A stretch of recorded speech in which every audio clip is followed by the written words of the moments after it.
Kantor Bea dan Cukai Bandara Soekarno-Hatta merilis hasil penggagalan penyelundupan 6 tengkorak kepala manusia. Penggalan 6 tengkorak kepala manusia ini juga berkat kerjasama dengan Cagar Budaya dan Permusiuman Kementerian Pendidikan dan Kebudayaan. Upaya penggagalan ini dilakukan dalam waktu berbeda dan dalam kurun waktu 2 bulan terakhir. Penemuan pertama tanggal 3 Februari di mana ada sebuah paket berisi 4 buah panci di gudang ekspor kantor pos bandara.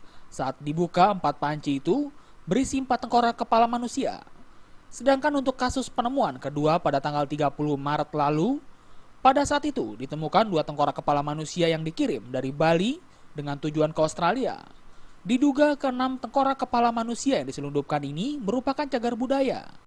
Berdasarkan undang-undang kita, benda cagar budaya itu tidak boleh dibawa ke luar negeri tanpa ada izin dari menteri.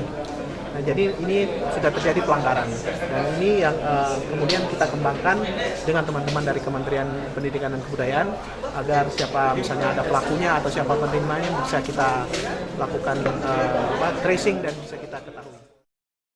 Untuk saat ini, ke-6 tengkorak itu sedang diteliti oleh Direktorat Pelestarian Cagar Budaya dan Permusiuman Kementerian Pendidikan dan Kebudayaan. Dari Tangerang, Banten, Rifan Alfidian melaporkan.